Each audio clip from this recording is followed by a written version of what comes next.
Your move.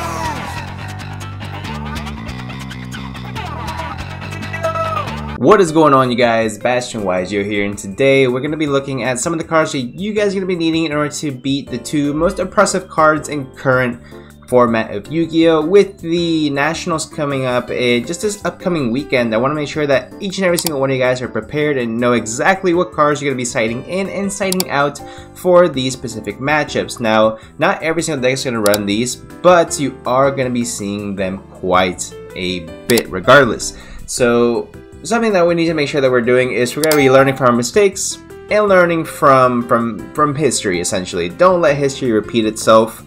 Guys, one thing that we can definitely take away from YCS Hartford, which happened a little bit over a month ago now, is that Mystic Mine and Artifact Scythe are going to be rampant, especially Mystic Mine. So, what do we need to do in order to make sure that these threats are taken care of, essentially? Let's go ahead and attack Artifact Scythe first. So Artifact Scythe is an extremely impressive card that pretty much shut you outside of the extra deck. Now, if you're playing a deck like p.u.n.k, you really don't care, but it still stands that 3 of the top 4 or 5 decks in the format.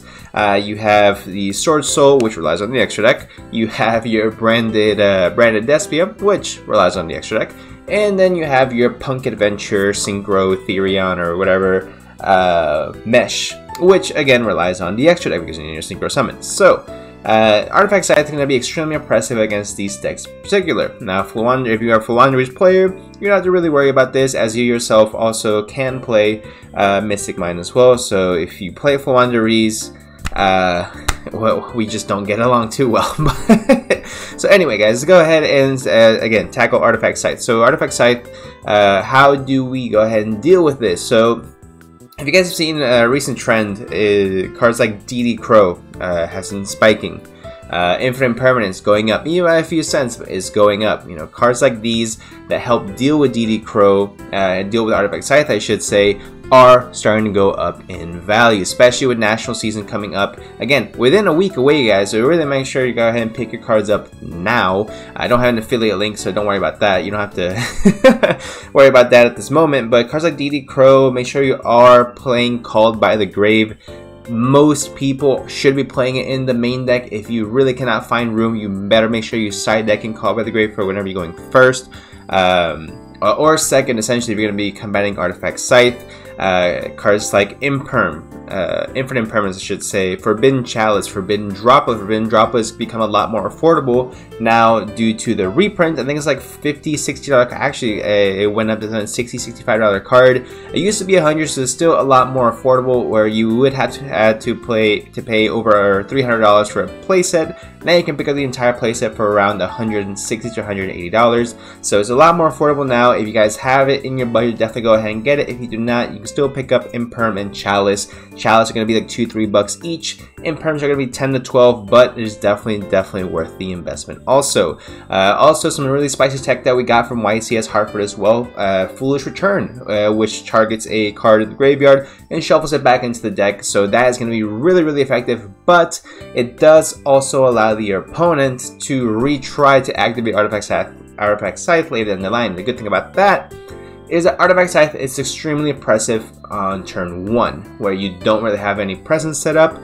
You get to stun your opponent, and then whatever you have on board, you just build upon it and then OTK them from there. But if it gets put back into your deck, I should say, Artifact Scythe then becomes a lot less of a threat, because you will have presumptuously be able to, build your board and go about your day and go about your business. Another card that's going to be really good at combating, I should say, Artifact Scythe is going to be cards like Dark Ruler No More as well. So be sure that one of these cards is either in your main deck or your side deck, if not as many as possible, because you are going to be seeing this quite a bit. Once again, just to recap, DD Crow, Called by the Grave, Imperm, Chalice, Droplet, Foolish Return, and Dark Ruler No More should be either in your side deck or main deck in preparation for this event. Next, guys, we're going to be tackling Mystic Mine. Now, Mystic Mine was I don't want to say it's a surprise card, because I definitely saw it coming. Again, I called it in my last Baelish prediction, but we're neither here nor there. But I did not foresee how popular that card would essentially be. I mean, I saw it played in each and every single deck, not just Sky Striker. So a lot of decks are going to be running this card, especially going now that we know of the demise of the land quick play spell that essentially was brought to the limelight by the Sky Striker pilot. I believe it was Po. Forgive me if I keep forgetting his name. I believe it was p.u.n.k from Australia, who pretty much re-brought this card into a limelight, and now that's the only thing I'm playing. Mystic Mine is going to be a big influence in this event as well, and do not think it is not going to be. There's pros and cons to this as well. So ever since that deck topped YCS Hartford and won, I know that a lot of the future builds have been playing at least one main deck out to it, but you have to know which main deck out is going to be the most effective. Cards like quick play spells, MST, Cosmic Cyclone, Twin Twister. If you're playing Sword Soul, you already play a built-in out to this in Sword Soul Blackout, so just go ahead and make sure that that is in your deck. And if you can add multiple copies into it, in the side deck, whatever it might be, there are searchable copies that you can go ahead and play. I would recommend that. It might be a possibility. You do not want to get into a grind game, not just with Sky Striker, but any deck that plays Mystic Mine, because it's going to eventually put yourself in a bad position as well.